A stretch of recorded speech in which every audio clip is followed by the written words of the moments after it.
fights is a lot of work, man. So, so Julian Erosa versus Melquizael Costa. Hmm.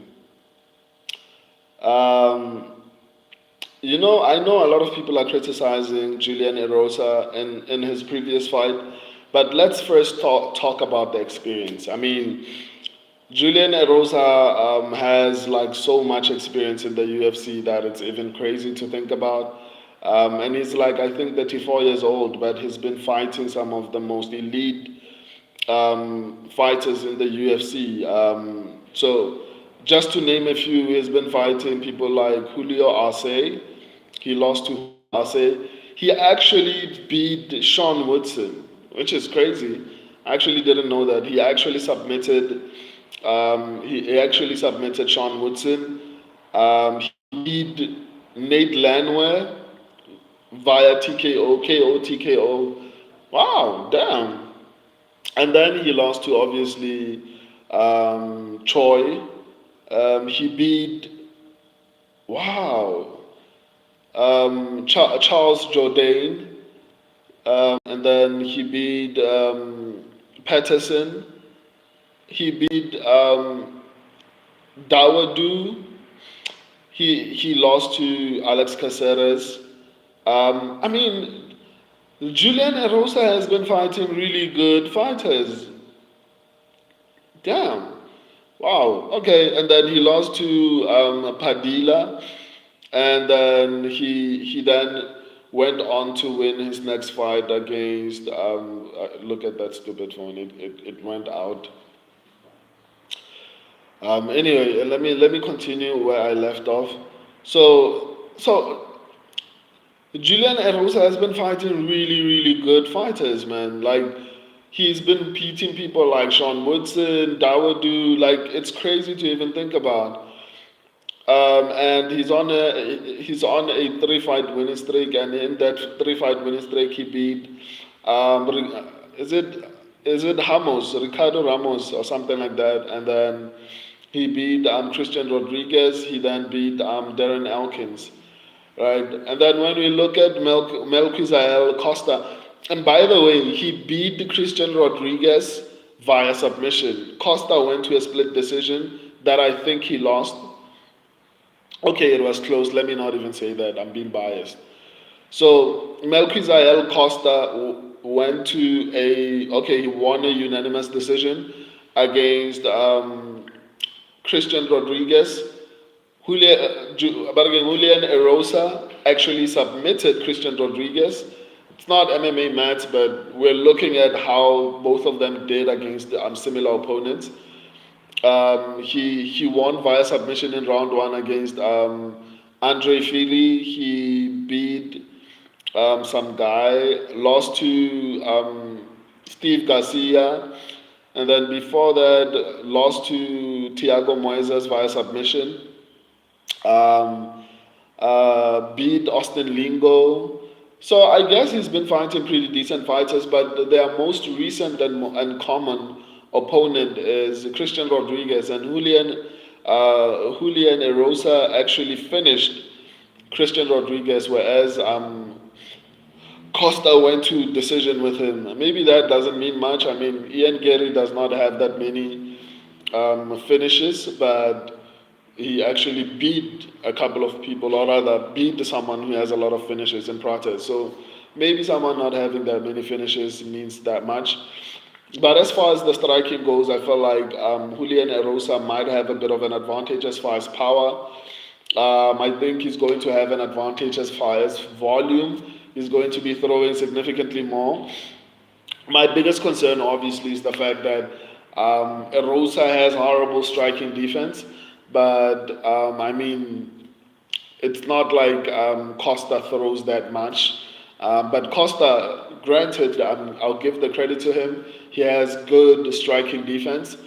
So I think it's going to be a little bit tricky. But in striking exchanges, to be honest, I feel like I'm always going to favor the guy with a good reach advantage. Shoshat McGee, man, he was getting hit hard. by the damage in his last fight. I get that, right? But Julian Erosa actually submitted Christian Rodriguez, whereas Melquizael Costa went to a decision with him, right? So maybe the damage, maybe it was a stylistical problem for him. I don't know. Maybe it was a stylistical problem. It had nothing to do with the opponent, just the stylistically, or maybe at a bad camp. I don't know. But the only common opponent they have is Christian Rodriguez, or rather, as far as I can remember, it's Christian Rodriguez. And Erosa submitted Christian Rodriguez, and Costa went to a decision with him in his last fight. And it was a close decision. Shoshot McGee, he also doesn't have takedowns. It just catches people in subs. Trying to take him down. I hear you. I hear you. But let me finish up on the striking end. I genuinely feel like obviously Erosa is going to have the volume advantage. I think he throws twice as much as Costa. The problem is striking defense. He has horrible striking defense, but the problem with Costa is that it doesn't throw that much. So obviously you won't get hit that much if you don't throw as much. As far as the grappling goes, I feel like both of them have horrible takedown defense, to be honest. But I would give a slight advantage to Erosa. I think between him and Costa, if I'm going to trust anyone to potentially defend the takedown, it might be Erosa. But like I said, both of them have horrible takedown defense. So it just comes down to who is a little bit better. And in all honesty, I would favor Erosa to get the fight to the ground. I get what you're saying, Shoshot McGee, but I genuinely feel like in comparison, I think Erosa is going to be the one who's probably going to be able to find the takedown. I guess we'll just have to wait and see. I just feel like the mere fact that Erosa was able to finish Christian Rodriguez and Costa went to a close decision with Christian Rodriguez, for me, tells me a lot. It's not MMA match. I mean, both of them fought Christian Rodriguez pretty recently. I mean, Erosa, I think, fought Rodriguez last year, and Costa fought Rodriguez about a couple of weeks ago or a month ago or something like that. So it's not even a year in between that. So for me personally, I genuinely feel like that says a lot about how they won against that particular opponent. Shoshot McGee, I don't think Costa will be shooting on him, and I don't think he can stay safe for 15 minutes. He only tries to counter. Yeah, so in all honesty, for me, I'm favoring Erosa. Erosa has like a 3.5-inch reach advantage. Let me actually check. Yeah, he has a 3.5-inch reach advantage. Erosa has a little bit of power, he can drop you. And then Erosa is going to be a little bit better as far as volume. He's going to be throwing significantly more than Costa in that particular fight.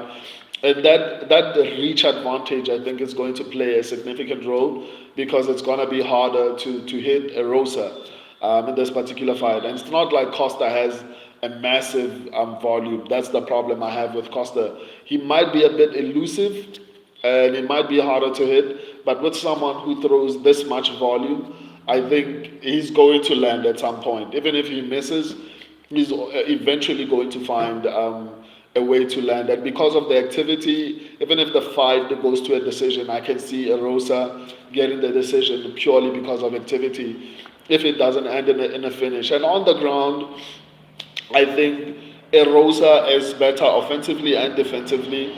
Maybe you might disagree with me on that. It's cool, but that's my view. And I will repeat this point.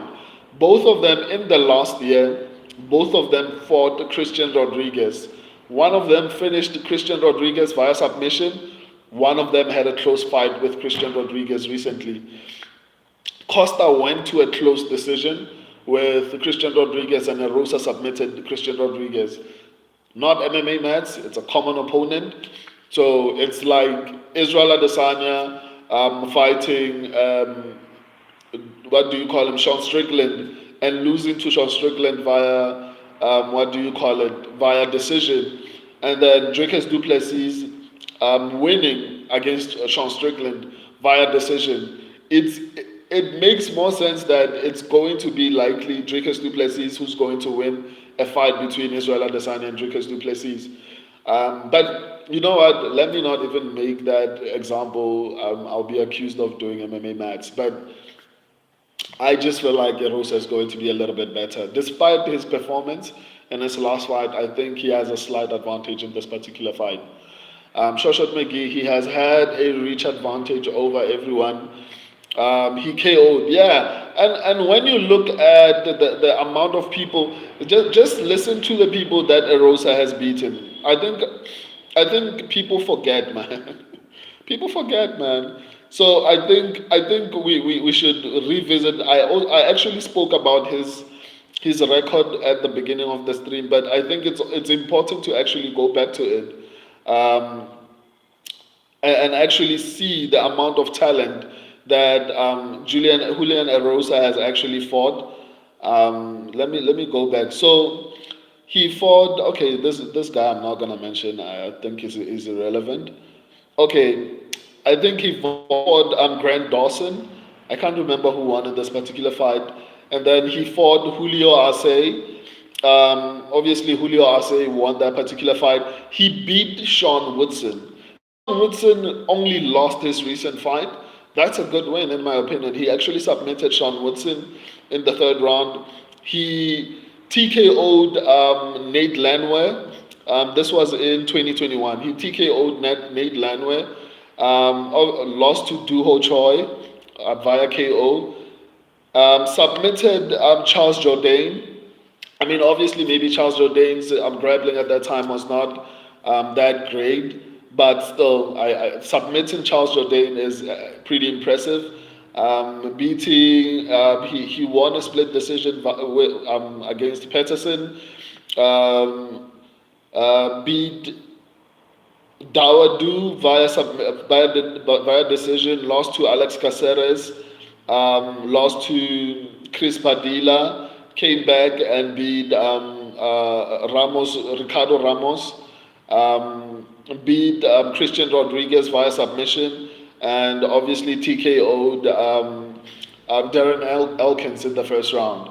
So for me personally, when you look at the amount of people that this guy has been fighting, or rather the level of competition that Erosa has been beating, I think it's quite impressive, and it's easy to forget, man. Like, it's honestly easy to forget, and especially if you count up his wins versus his losses in the UFC, he has a pretty good record in the UFC.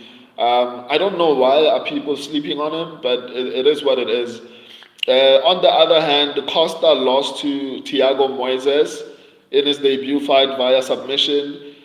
He beat some guy, Austin Lingo, lost to Steve Garcia via TKO, beat Nerden Becky via submission in the third round, beat Andre Fili via submission in the first round, beat Christian Rodriguez via decision. Not as impressive, in my opinion, when you look at who Julian Erosa has actually beaten. Shoshot McGee now lists the people that KO'd him. Okay, I don't actually mind doing that. Let's actually do that. Let's actually even count how many wins he has in the UFC, and let's look at his record actually. Let's look at his record. I'm going to tell you the people that he lost to, right?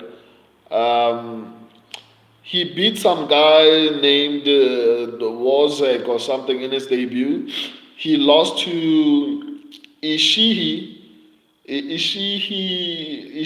or something like that in his second fight, and then lost to Smith. I don't know what's his name. Something Smith.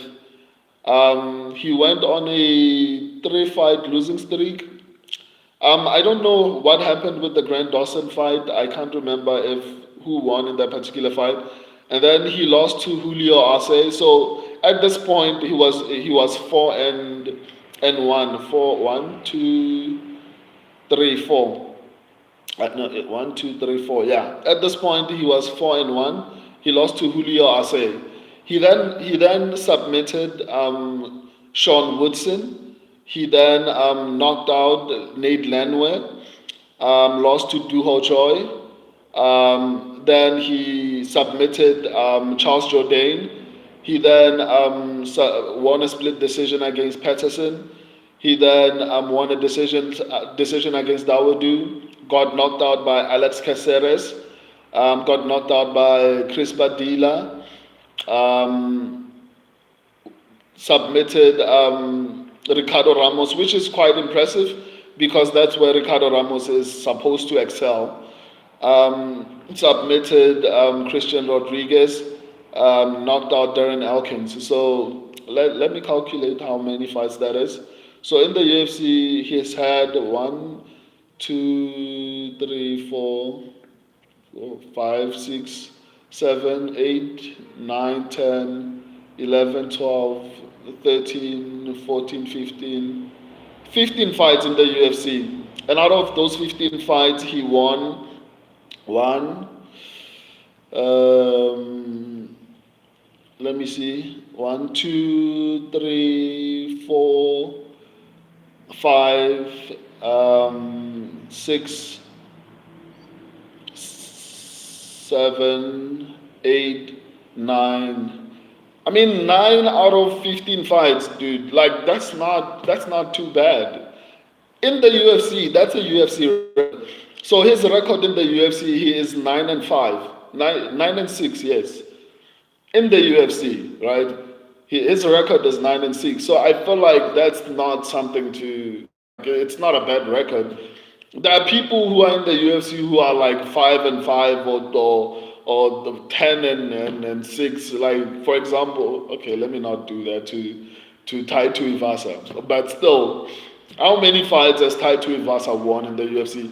Okay, heavyweight might not be a good example, but for me personally, Julio Arce is 9-6 in the UFC. That's for me is impressive, right? And let's look at Costa and his record in the UFC.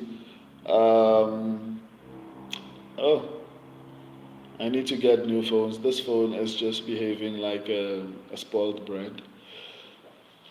So let's look at Costa's record in the UFC. Obviously, it's not as big as. Okay, he lost to Thiago Moises, and he beat Austin Lingo. Lost to Steve Garcia, beat Nurdenbecki, beat. Okay, he's lost out of his 1, 2, 3, 4, 5, 6 fights. So Costa is 4-2 in the UFC. And not that bad, but I still feel like Julian Erosa, like Erosa's record is a little bit more impressive. Um, yeah, I think especially when you consider the fact that people like Sean Woodson went on to actually do really well. When you consider that he finished someone like what do you call him? He finished someone like Christian Rodriguez. Christian Rodriguez has taken how many O's from prospects, and he finished it. Costa only was able to get to a close decision. It's cool though. It's cool though. Erosa is 9-7 and has been KO'd 5 times at the UFC. So did he lose to Grant Dawson? Oh yeah, he lost to Grant Dawson. Grant Dawson was actually undefeated when he fought him. Still, even if he's 9-7, I still feel like it's not too horrible. It's not great, but it's not too horrible. Costa is 4-2, not too bad for him. It's actually a pretty decent record, especially because he's early in his UFC career. So, nonetheless, I mean, anyone can make whatever decision they want to make. On this particular fight, I'm not swaying anyone to actually listen to what I'm saying. I'm just trying to make my point as far as why I'm picking Erosa. Um, Man, I'm getting nervous now. You're making me second guess. No, don't second guess yourself. Maybe what you're saying actually makes a lot of sense. But for me personally, when you look at the fact that Erosa has been submitting people like Ricardo Ramos, he's been beating people like Sean Woodson, and Costa has been losing to, well, Thiago Moises is not a bad loss, but it's not a great loss. At the same time, what do you call him? Steve Garcia, there's no shame in losing to Steve Garcia. So for me personally, I just feel like the fight between both of them fighting Christian Rodriguez is really important because it shows where they are in their careers. So, for example, let's say for example, Hamza Chimaev fights Paul Craig and goes to a split decision. If Hamza Chimaev, this is an example, right? I'm not saying this is what's going to happen. If, for example, Hamza Chimaev goes to a split decision with, what do you call him, Paul Craig, then automatically you're going to think then it means probably Bo Nickel is going to do really well because he won a unanimous decision, right? If for example Hamza Chimaev goes to a decision with Cody Brandage, what are you going to think? You're going to probably think, damn, maybe Bo Nickel can beat Hamza Chimaev. Why?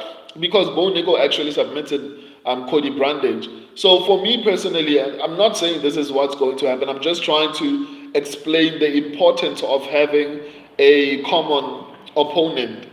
And their common opponent, the nice thing about their common opponent, who is Christian Rodriguez, is that he fought both of them within a space of a year. So it's like Erosa fought Rodriguez about 2-3 years ago. Yeah, like he fought him within a year after, and then after he submitted him, that's when I actually went to a close decision with him. So for me personally, I get why people are so confident in Costa. He's been beating people he's not supposed to be beating. But for me personally, I feel like their most recent opponent, which is Christian Rodriguez, tells us where they are as far as skill. And for me personally, Erosa being able to submit Rodriguez the way he did, and Costa going to such a close decision, which is worse because that happened a couple of months ago for Costa. I don't think that's a good look, in my opinion. It's cool if you want to criticize Erosa, but for me personally, I feel like the 3.5-inch reach that he has over Costa, the volume, as well as a little bit of the power that he has, the grappling, I feel like he's going to be the I don't know. I think he's going to be more successful in the grappling exchanges. I just feel like Erosa is going to win. It might not be a finish, it might be a decision, but I think Erosa is going to get that one done. Short Mickey, just chopping it up helps help me make decisions. Yeah, I hear you, man. Short Mickey, remember C-Rod is so small, fighting up a weight class. He has no choice but to shoot, and that's Erosa's strength. Yeah, I get you, but that's what I mean. For me personally, for me personally, I just feel like Rosa is going to be a little bit better. He has more experience. He has fought better competition, way better competition. Has beaten way better competition. People like Sean Woodson. Sean Woodson was on his way to making a title run up until he recently lost. So I think Erosa has been beating decent competition. So yeah, I've been talking about this particular fight for longer than I anticipated. I'll see you guys tomorrow. I love and appreciate all of you. Until next time, deuces.